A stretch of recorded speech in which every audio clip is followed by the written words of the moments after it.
Well, a pleasant evening to you and welcome to this program of Walter Rodney Groundings. I'm your host, Dion Abrams, and as usual, I have with me as guest this evening Brother Takumu Ogunse, and together we'll be continuing our discourse on the political situation in Guyana and examine some other issues.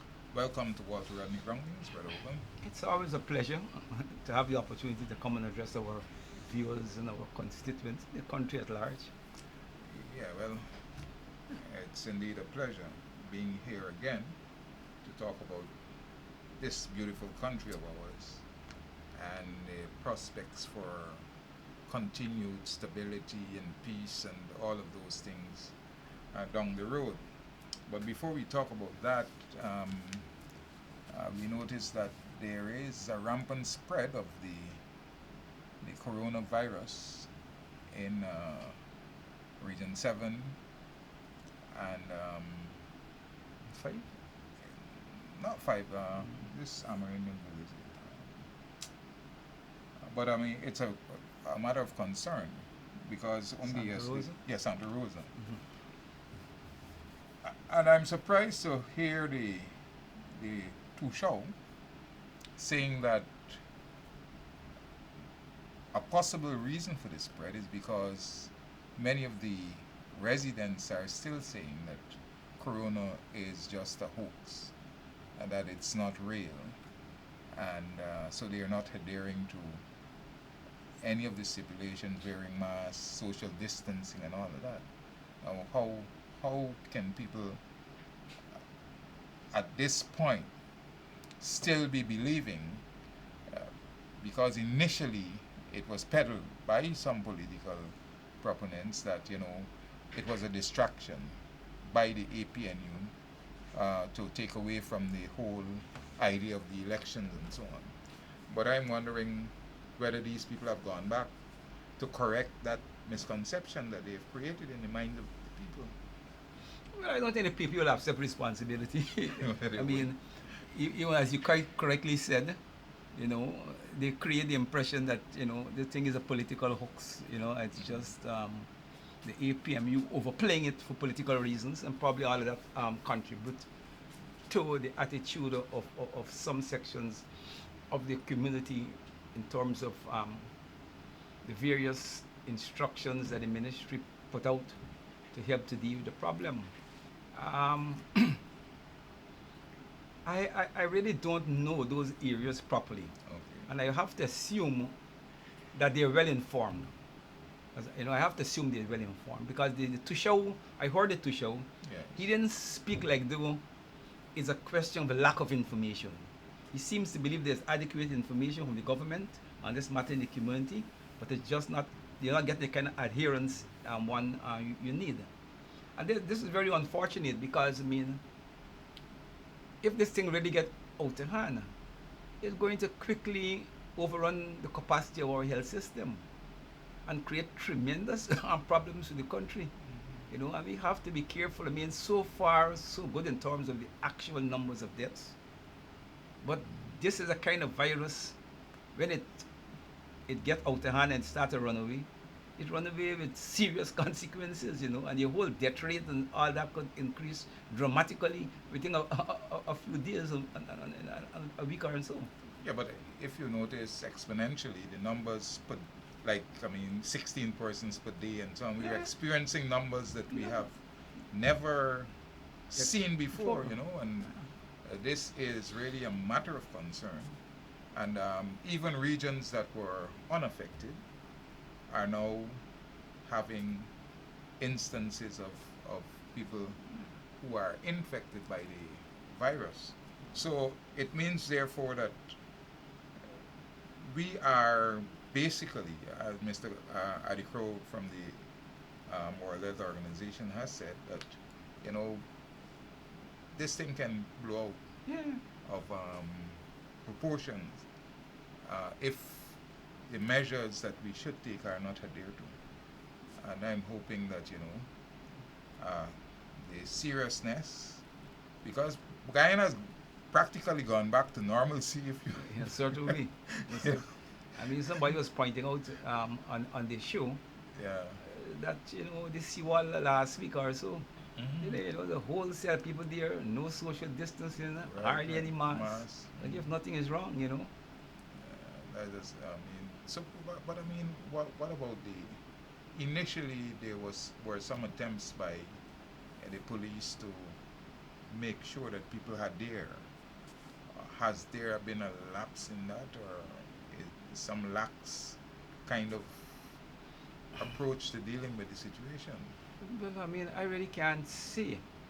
But, I mean, one would hope that we don't have to get police to reinforce Mm-hmm. these common sense measures. But if people are not applying common sense, then you probably got to go to coercion.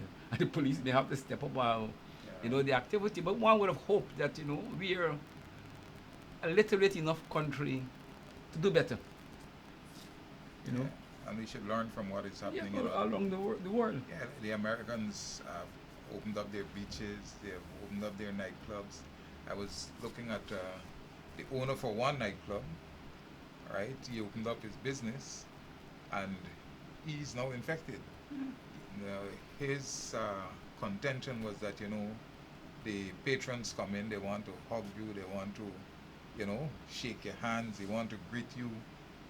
They're your patrons, you can't tell them, and so he doesn't even know from that interaction, even the exchange of the money. Mm-hmm. He got the corona, and he's battling now, in an institution to survive. So I'm hopeful that because if it runs away, in Guyana we're really, like you said, Trouble. it's going to overrun our system, Very quickly. right? And people have to understand and appreciate the fact that this is a serious matter, and that they should really, really, really not begin to operate as though it's done and over.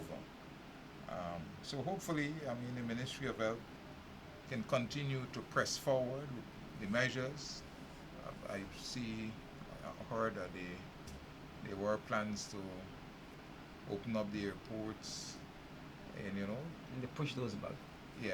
So we're hoping that, in light of the seriousness of the situation and the fact that New York now is recording absolutely high numbers, and the spread in the United States is basically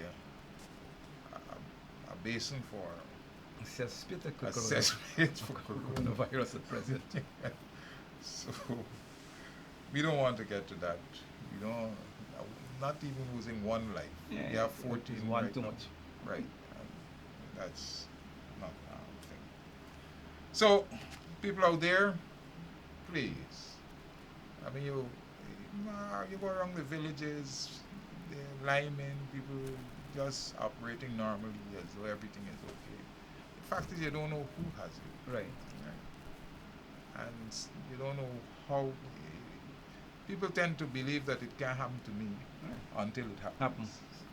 Right? And then it's possibly too late. So please ensure that you adhere to the measures that you're asked to adhere to. Now, the big thing is on the political front would have been the CCJ and the matter taken there by Jack Deo and Irfan and the four Alfram Karan and all those others from the other parties that would have jumped on that bandwagon.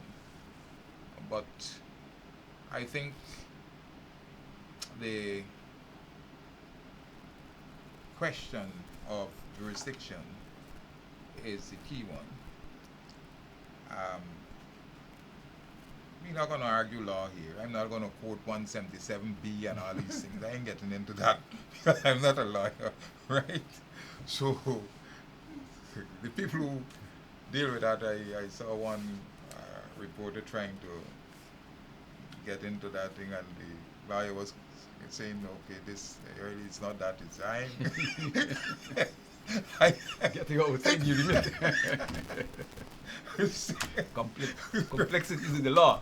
Reality in the learned men and women. Right.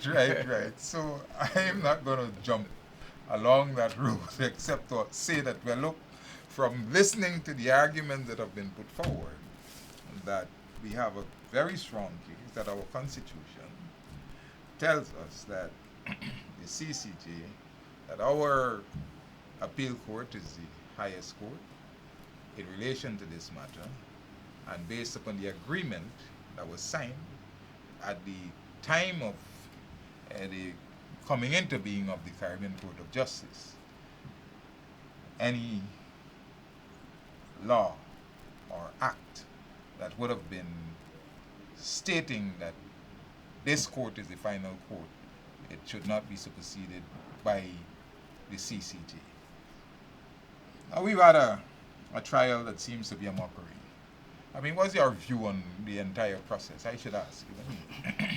Well, I mean, I watched the trial from start to finish Yeah. because it was an important occasion, and I wanted to make sure I see it from start to finish. I was disappointed with the approach.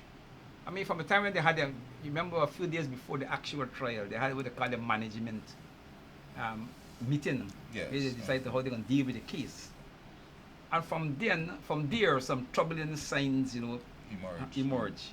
When they decide that they're not going to deal with jurisdiction separately. I mean, one would have expected them to deal with the question of jurisdiction separately, and if you got jurisdiction, then you move on to the question of whether you could hear the thing about the appeal court. But they decide that they're going to deal with both issues simultaneously. Now, that opened the door, from my point of view, for wickedness. I mean, it's hard not to feel that they opened that door so that they could give themselves a chance to behave in a certain way if they need to behave, I mean, I understand that these things do happen in courts. It's not like it's unprecedented in judicial circles. It do happen. But I think that given the nature of this business, and given the fact that, there's something to say about the law must not only appear to be just and be done, it must not be done, but it must appear to be just, and the format that they agree to or insist on creates the whole feelings from the very start of some injustice to one side as against the other side.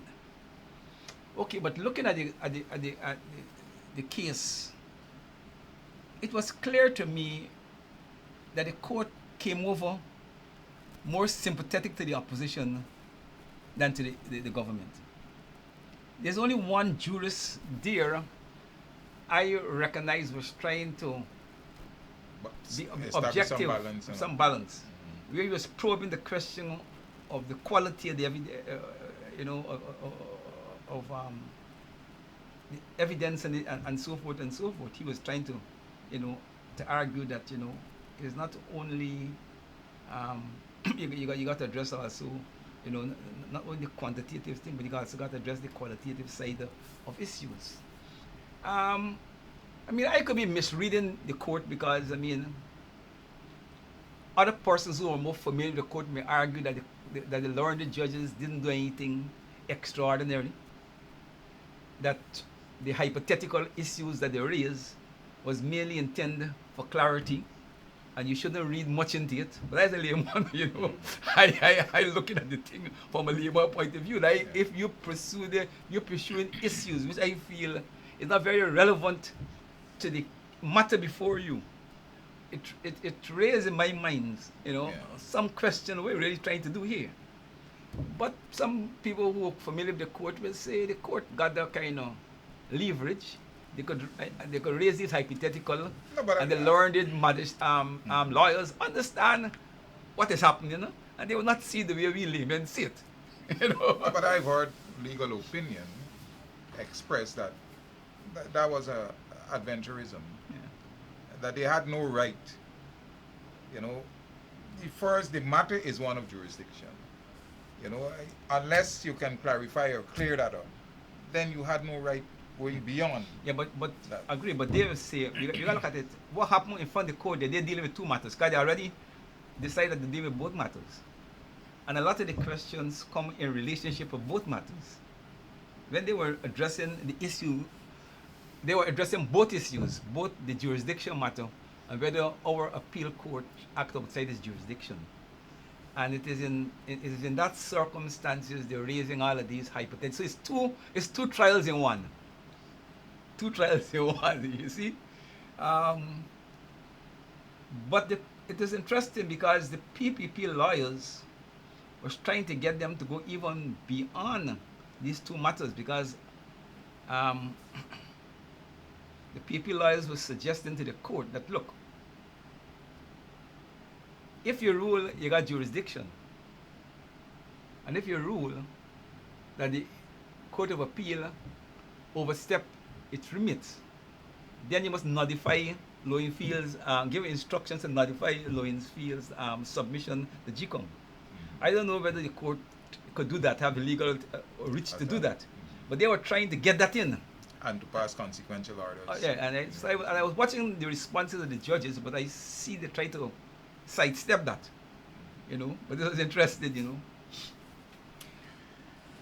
Anyway, the upshot is, I mean, because a lot of people I know, well, APNU supporters are still uncomfortable with the court, and in particular, they seem to have a beef with Saunders. I mean, do you also have the impression that he has some kind of, or does he come across to you also somehow that he is really anti-government? It's hard for me to judge, you know. I really don't know the gentleman enough. I mean, I look at his performance in the no confidence case, and people felt generally that the decisions that came down in that case was within the context of the law and everything else was acceptable, and it didn't, you know, reflect any extraordinary bias. You may not agree with the interpretation, but it was an interpretation within the possible interpretations a court could give. What I'm more concerned with, you see, people keep asking me what I think about the outcome. Now, if this was a simple judicial matter, I would have feel a little more confident to try to predict, you know, how the court may come down. I know how I want the court to come down. I mean, as an APMU person, I want the court to rule that it ain't got jurisdiction. But that is my partisan view. Because this is a highly charged political matter, and the United States have, and the ABC countries and so on, have thrown themselves so deeply involved in this matter. Okay? I am hard pressed to believe that the court will not come under some pressure, even though the court said that things that happen outside the court wouldn't affect the deliberations in the courts. I mean, courts always say these kind of things, but we know as human beings, it is not so clear cut, you know. And because of the political posture of the United States, with the threat of sanctions, for instance, if the court rule that they ain't got no jurisdiction, will the U.S. say that the court act in support of rigged elections and therefore the court is open to sanctions? You see, once they insert themselves in the way in which they insert, even while we're going through judicial processes, it raises these matters, and I think it's unfortunate. It is hard for any objective person believe that any court in the Caribbean, whether it's a local court or is the CCJ, would act without bearing in mind the U.S. position on these matters. So I can't say with any confidence what the judges will do. But I hope that they will make good their promise to keep the things that was said outside the court where it properly supposed to be, and that they make decisions based upon the arguments put before them. And if they make decisions based upon the arguments put before them, I think that the APMU, AFC lawyers have done a tremendously good job in seeking to convince the court that they don't have jurisdiction. I was particularly impressed by the lawyer who argued the question of treaties and so forth and so forth. But so one of them, I don't know if it was the Attorney General or Attorney General, and one of them argued what took place in the parliament, the debate at the time when we were, putting this measure and this legislation into being, which clearly demonstrate the intent of our parliament was clear to make a separation between the two. And I think that was a powerful argument. Basil. I think it was Basil, huh? Yeah. That was a powerful argument. Yeah, he was saying that there is no contradiction. Yeah. Because they were seeking to ask whether there would have been a contradiction between the presidency and the legislation, the other members of the legislation, right? And he clearly articulated that there was no way that we would want an outside jurisdiction to determine, that matter. Yeah, that matter in relation to our presidency, right? And he was very articulate and clear in that regard. But the Trinidadian guy for the PPP and so on, and Ramkaran, they were positing a different view. But if I believe the court is objective enough, and because our constitution, right, is the supreme law of our country, and I also, Dr. Henry Jeffrey, in articulating that position, that in no way the sovereignty of our country should be in terms of, dealing with our electoral system and appointment, election of the presidency. There is no way in which that should be taken outside, of this nation as a sovereign nation. And I believe, that that is a deep consideration. You see, one of the things that's going, which may play in our favor, is that the court has to be very careful that it doesn't set a precedent that could lead to the disintegration of the court. Well, I was going to come to So the self-interest. Because I don't think Sanders and them will want to throw themselves out of work. You see, so I think this self-interest might be the saving grace. Yeah. Even amidst U.S. pressure, they still have to make a judgment whether they're going to throw themselves out of business. And courts don't like to do that. No, but the other thing is, you were saying that, you made a statement that if they make a decision that, well, look, they don't have jurisdiction, that the Americans will sanction the court. How realistic is that? No, I said they will sanction. Yeah, I said the consideration. I said the fact that I am asking the question whether they will now interpret the CCJ actions as support for rig elections and therefore open the CCJ the sanctions. Only Americans could answer that. They got to answer that. But that's what. If you listen to them, they say anybody who do this, that help the process go in a certain directions away from tabulation, you open the sanctions. So the court rule and say, look, we got jurisdiction, and then it led to a process that go in a certain way. What they going to turn to the court and say, and sanction the court. I think they got themselves in a whole mess. But in the United States itself, 4 persons have been charged with electoral fraud in this whole mailing election process that they have. And the governor actually threw out over how many thousands of votes? Can't remember the exact number. Can't remember the exact number because they were fraudulent.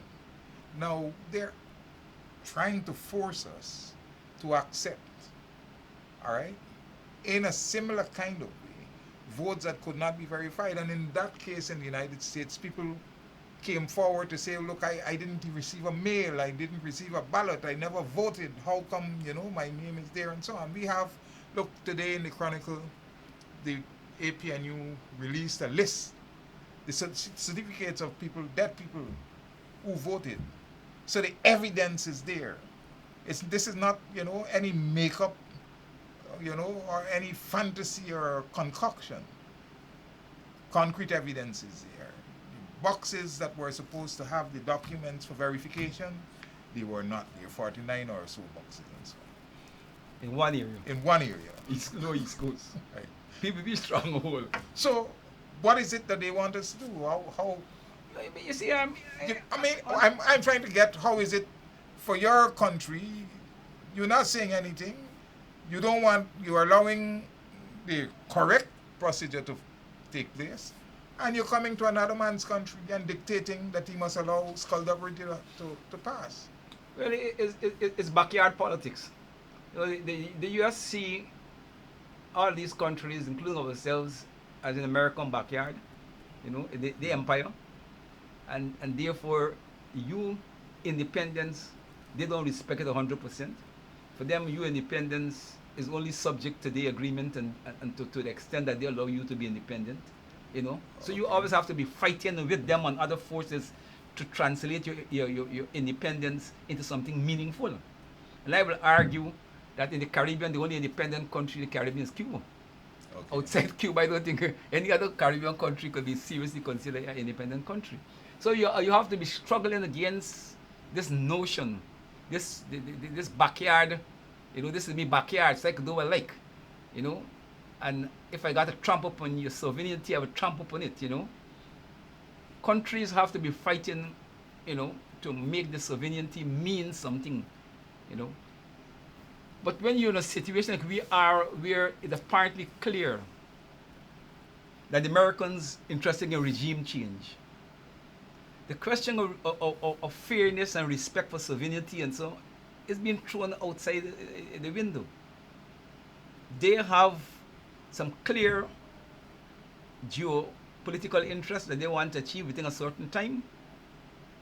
If Guyana has to be, you know, be sacrificed, so be it. And so that is where they behave. So it's not that they don't understand the importance of us addressing the question of fraud. They understand it very well. But for them, that wouldn't lead to the outcome they want. You know? So their attitude, tabulation would lead to the outcome they want. Valid votes would not lead to the outcome they want. So for them, tabulation is important. Valid votes is not important. But we have to be clear as Guyanese and as APMU constituents. We have to be clear. At the end of the day, whatever happened here is we got to live with it. And my attitude is that regardless of what the Americans say or any other policy, at the end of the day, if half of a country doesn't want to be ruled by another half, that can't happen. You could get no peace and no stability. So peace and stability depends upon the resoluteness of our supporters. You know, and we have to be resolute but fair. Okay, resolute and fair. They're going to come a time where we got to discuss how we're going to be fair. But we ain't reached there yet. The odds against me, and we got to be resolute so that the PPP got back every vote that they said they would have lost in Region 4. They got back everything. They, based on the tabulation formula. The APMU got and the AFC supporters got nothing. We only could get something if credibility matters and you deal with the anomalies and the irregularities. And they don't want to deal with that. And that is a rooted injustice in the equation. And we will be stupid. Okay, we will be stupid as a constituent and as a political force to concede to our own destruction. You know, we can't concede to our own destruction. But in so doing, we have to have a sense of history and a sense of responsibility. That you want power for the sake of power. Okay? We want power to carry us to a better place. Okay? And whatever the political compromise we have to make within along the road, we must be big enough and prepared enough to do it. But we didn't get there yet. If we allow them to roll you over, we will never get there. So it is important that we stand up and avoid being rolled over. And I'm speaking now as an African person. I've read some Maxwell wrote an article, I think it's in either Starbuck or Kaishore News. I can't remember the exact Maxwell. I want to call the wrong name and blame somebody about it. But in which he argued that Granger, it's clear that Granger got no respect for sanctions. And then what is now left open for the Americans is to send in, you know, the gunboats and you know, a military option. And you know, and he battled for military intervention. I mean, it's interesting to see how some Guyanese, you know, could be so ridiculous, thinking that foreign intervention is somehow going to move Guyana to a better place. Throughout our country, every time there's foreign intervention, okay, it always leads to a worse situation. We got to spend years to recover. So I don't know why they believe that foreign intervention is the best fix for Guyana. The best fix for Guyana is Guyana is fixing itself, you know. And my position is this: we're in the international decades. United Nations have declared this period as the international decades for African people, and have called upon all member states of the United Nations to respect, okay, the African political rights, and to do everything in their power to help in the liberation, political, economically, and socially of African people throughout the world, wherever they find themselves in whatever jurisdiction.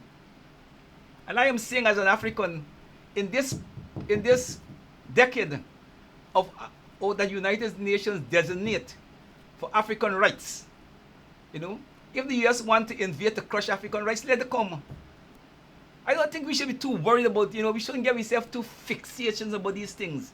You know, we can't stop them if they want to come. But I think justice and fair play, morality, and the sense of justice will be on our side.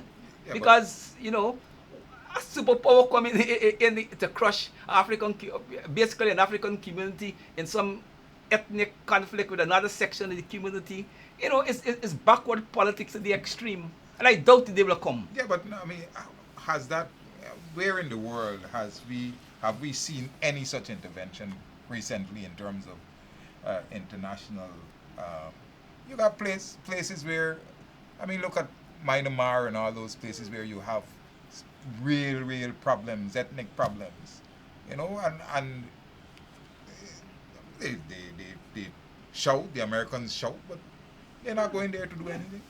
But, you know, some people is calculating because of the imperative of November elections and what the Americans want to do in Venezuela, that time is not, you know, and they're probably banking on that, you know, in that circumstances, the Americans may not be willing to, you know, wait long, and they may be, you know, be decisive, you know. But I can't say what the American government will do. They're a superpower. They're bullies in the world. We know that.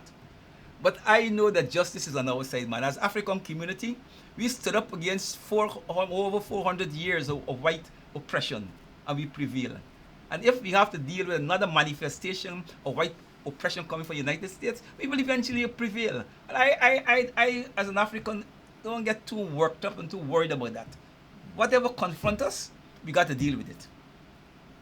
Now, the question of the Caribbean and CARICOM in relation to Guyana. I heard Dr. Hines saying that CARICOM, the other member states of CARICOM, have basically sold their souls to the Americans in relation to Guyana because of their own vulnerability in terms of economics and their ability to maintain themselves. How significant a point is that? I think it's a very significant point. I mean, if you remember, most of the CARICOM countries, when the Americans was pressing them to deal with the Venezuela situation, because they were beneficiary of the Caribbean oil, okay, and you know, and so forth, they stood united against America, you know. And persons are calculating that this time round, they don't want to be caught in that situation with the kind of government you got, the kind of president you got, okay, who's hawkish and who seems to got little respect for these international niceties and so on. And therefore, in the light of that, and since Guyana at present is not very important for the economic, survival, and the dependence upon U.S. aid and so forth and so forth, that they're prepared to throw Guyana under the bus. You know, so it's a major factor. They're prepared. I mean, the only country I see, Trinidad to me have been trying to be as principled as possible in this matter, you know. But and you see what you also have here. If you watch the countries who have been speaking out, because not the whole CARICOM, I don't know what's the consensus within the wider CARICOM, because a lot of countries haven't spoke on this matter. But if you watch the countries and the personalities that have been speaking, they have historically been close to Jagdi on the PPP. Yeah. So apart from the American influence, they have some personal interest in the PPP prevailing. And they probably got some assurances about, you know, special concessions and favorable things that the PPP probably is throwing out before them. So you got those two things working. The Americans on the one hand, and what they perceive as their self-interest, okay, on the other hand, you know. But the question of, for instance, in Ralph Gonzalez's case, I heard one of his opposition um, leaders mentioning that, well, he has a petition before the court that hasn't been heard for over almost 5 years, in relation to election uh, fraud also.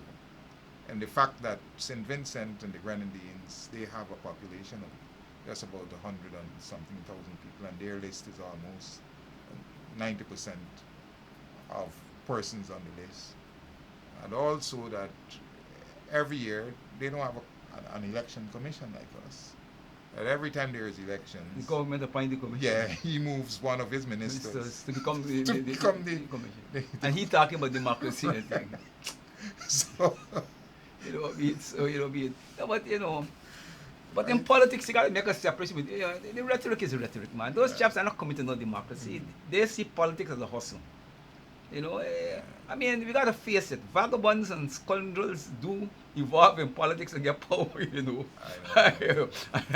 You know, so, you know, but what worries me, I like watching the Americans now, you know, they say they want the rule of law as the backbone for how we do business in the Western Hemisphere, so-called Western Hemisphere, whatever they mean. Now, the Guyanese electoral process has been going through various legal challenges. And even before the legal challenges are exhausted, they only pronounce it, but they insist on trying to bully the win, showing total disrespect for the rule of law.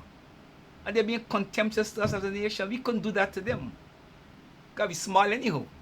You know, but I'm saying, you know, the behavior is so obnoxious and consistently obnoxious that it makes it hard for anybody to believe that they have any sense of fair play in this equation. You know, the thing then through the courts, let me wait and see how the court say. The president is on record as saying, when GCOM chair rule, he will live by the results. What more you want? GCOM chair reach a point where she rule. Why should he concede? We concede in turn to who? So I'm saying that they have enough going that demonstrate that the APMU AFC government is playing it by the rules. We got a judicial process which every citizen or every section of the community has a right to resort to the courts, actually people resort to the courts. But apparently whenever people resort to the courts, and it's APMU people resort to the court, is a problem. But when the PP resort to the court, it's not a problem. I mean, that is the fundamental, you know, injustice in the equation. You know, that is the fundamental injustice. We are in the court process, let me see to the end. GCOM is to rule, let me wait and see how GCOM rule. Okay. The president give a commitment, let me see whether he can keep it or not. You know, but they're not interested in that. They're interested in regime change and want as quick as possible. All right, so the question now is that you did mention earlier, the consideration, because lots of supporters of the APNU, both local and overseas, including Rickford Burke and all of those, are now clamoring for a withdrawal from both CARICOM and from the CCJ. Do you see, you know, a disintegration or it evolving to the point where Guyana no longer sees itself as being part of this Caribbean, you know, sphere and body that we... Well, I think it's very possible, but I don't know personally whether I would want to go down the road at this point in time. You see, we got to be very careful I memean, there's a lot of, in the behavior of some of these CARICOM leaders and how they treat Guyana. You know, they give Guyana this justification to behave in that particular way. To think about, you know, withdrawing from the CCJ, to think about, you know, whether CARICOM makes sense and so on forth. You know. So they open the door for that. But I think that we have to, as a nation and a region, we have to be a little more strategic and to be a little more patient with our institutions. And unless we could be surely convinced that they're hopeless. Because you see, what CARICOM do to some extent, it gives the collective strength of the, if it's 30 members or 40 members community, it allows you to speak with one voice, so you get a little more space in the national international scene. Now, these big powers like to isolate you and deal with you one, you know, as single entities. And I'm not too sure if the Caribbean fragment, okay, back into single small states, that will be best interest of the country, the particular countries and the region. I'm not too sure. So I'm a little more careful on saying that, you know, we should break up CARICOM. Because you may be undoing, you know, in some of these matters you got to see a little more long term, you know. I can't see what you will have to gain by weakening yourself and isolating yourself in this hostile world.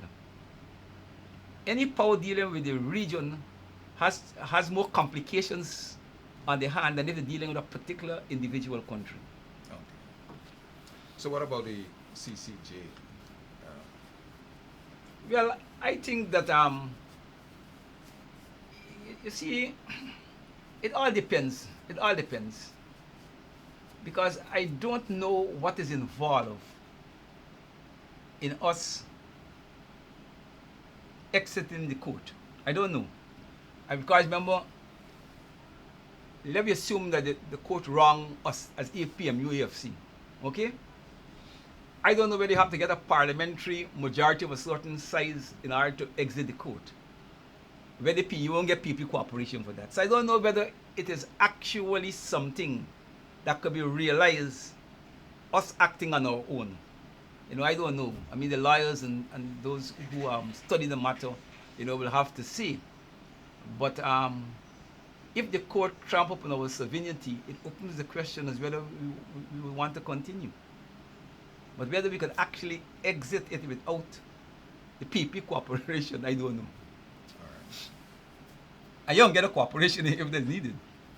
The other broader question is, in relation to the actions of the CCJ in this matter, because we only have 4 countries right now. Barbados, Belize, right? Guyana, well, somebody else, Bahamas. Not Bahamas is out now. Someone. Even Trinidad, where the CCJ is located, has not really signed on to the charter. Now, people are looking at the CCJ and their dealings with Guyana. Recently in Grenada, they voted against joining the CCJ. Does this case, in any way,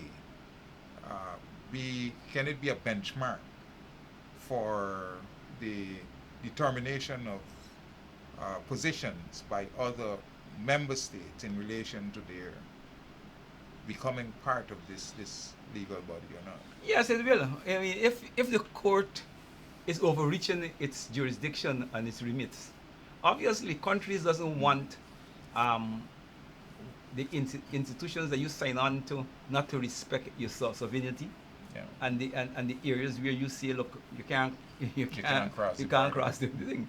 So I think that's why I'm saying that they gotta be very careful, because they could rupture the court as it stands only 4, and you're creating a situation where other countries may not want to join. So, you know, you're already in the CCJs are in a bad situation, because for years they haven't been able to extend their jurisdiction to other states because people are very suspicious of them and so forth. And this will only add more to this suspicion and give people not only suspicion, but give people tangible and concrete reason why they ought not to join, because you're respecting people's sovereignty. Okay, so I think that is very important, and they have to measure that in terms of their own self-interest as an institution. What I was trying to find out is who pay them. I But, know they get some money from the cases and so, uh-huh. and I know in terms of Caribbean got a history. Our governments don't fit the bill properly for our institutions. I know. And I was wondering whether the Americans and the foreign agent people is help pay the CCJ, because I always believe if you know who pay the piper, you can know the tune they will like it to call. But I Yeah. couldn't find anything in, I put my hand on anything that actually states, whether the court is self-independent, that they get enough resources from, their activity to maintain the full cost of the court. I doubt it. I guess Okay. probably Caribbean governments do collectively contribute. Whether the contribution of the Caribbean governments who are members of the court is sufficient to meet the total bills of the CCG, I don't know. And whether they don't look for monies outside the region. Because most of these Caribbean institutions, this is how they operate. The governments, in some reason, Caribbean governments don't like to foot the bill for the institutions 100%. And they always are go outside the region to get money to help. No, if that is so in relationship to the Caribbean Court of Justice, I mean, deeper waters. Yeah. So I don't know. But I hope that people who hear in the program, somebody will write a letter who knows and Oh, enlighten us and the country whether the court is financially independent or whether it depends upon extra-regional sources Financing. in financing. Because it's critical. I mean, we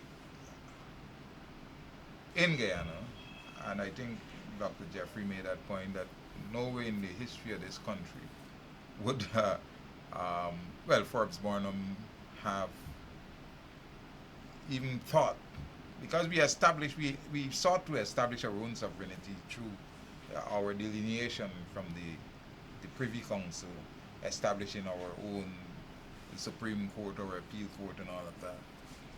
And we became a republic, which would have severed all that connection with the lords and ladies and queens and kings and so on. And so, in essence, my sense is that the CCJ now is a kind of throwback to something that you really did not want, except now that instead of going to London, you are making it a regional.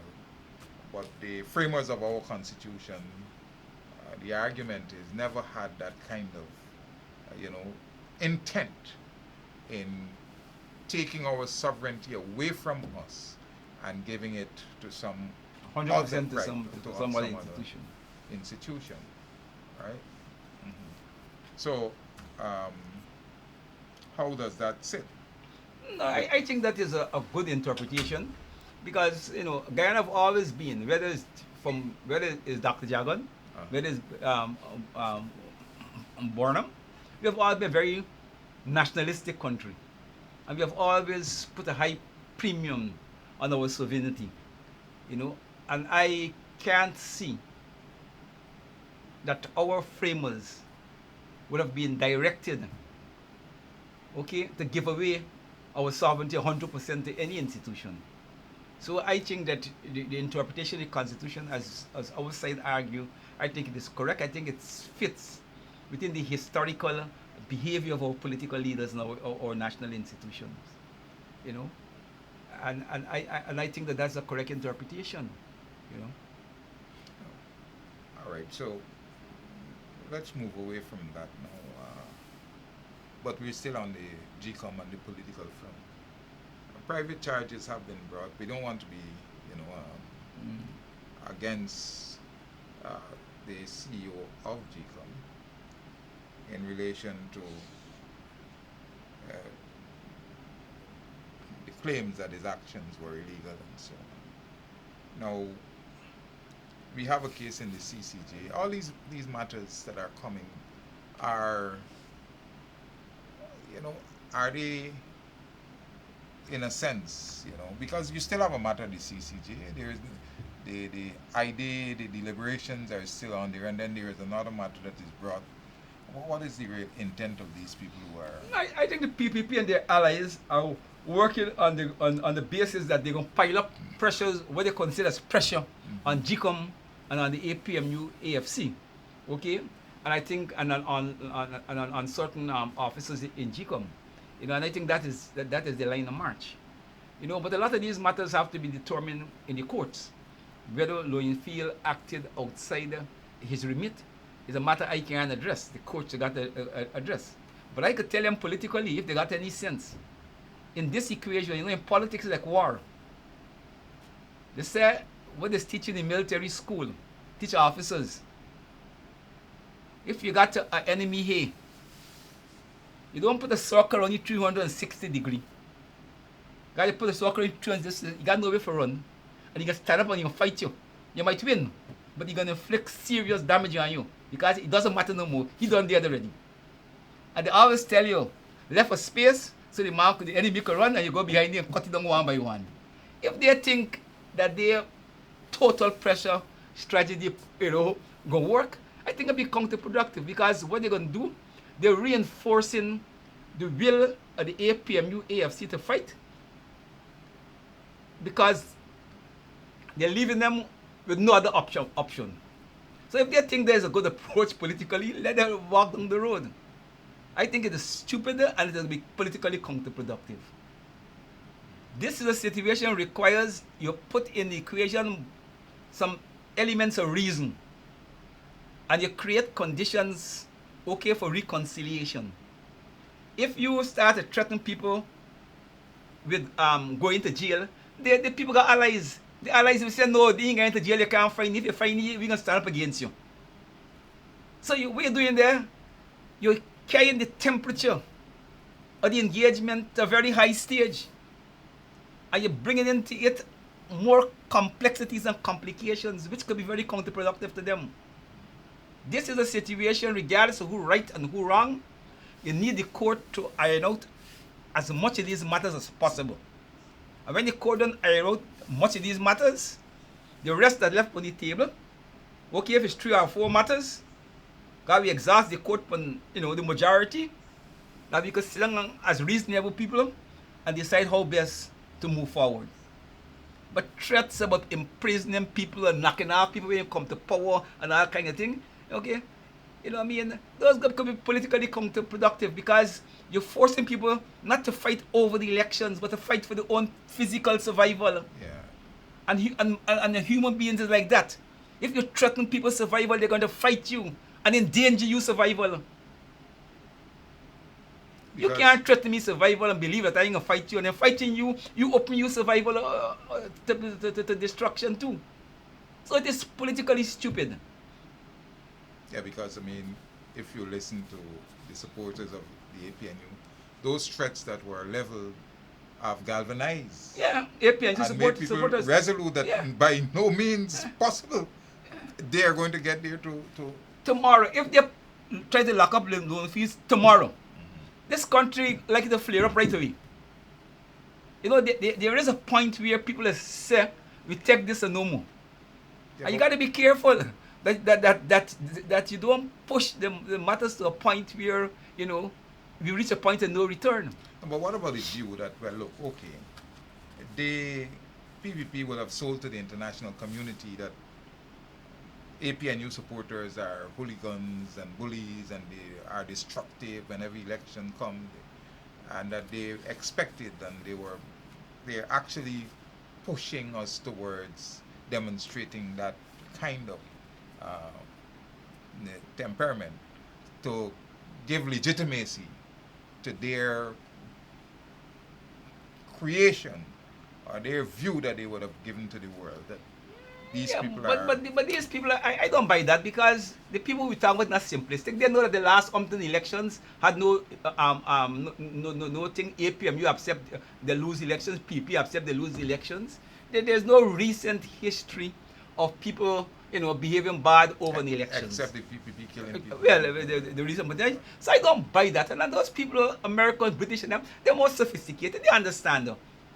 I mean, if it wasn't for coronavirus, we wouldn't be talking this kind of discussion here. This country would probably have done resolve this problem. because both sides would be on the streets at each other's throat. And the realization that we can't continue that would have kick in. Sometimes I wonder with the coronavirus epidemic in the context of Guyana political equation, whether it's a blessing or a curse. I don't know. You know what I mean? But I know for sure, if we didn't have to deal with the pandemic, the temperature would be much more hot. And we would have done resolve this problem. And if the people on the opposition believe that they could begin to behave in an irresponsible way and believe that they're going to get the APMU, jitters and so, I think they're misreading. They're misreading. And the APMU have went to the president in particular, to extreme lengths to pacify his supporters. People don't realize it, to pacify his supporters. And if they want to create conditions that people feel they got to defend their comrades or their friends or their interests, however they see it, I'm telling you, this equation will change to the worst very quickly. So they got to decide how reckless they want to be.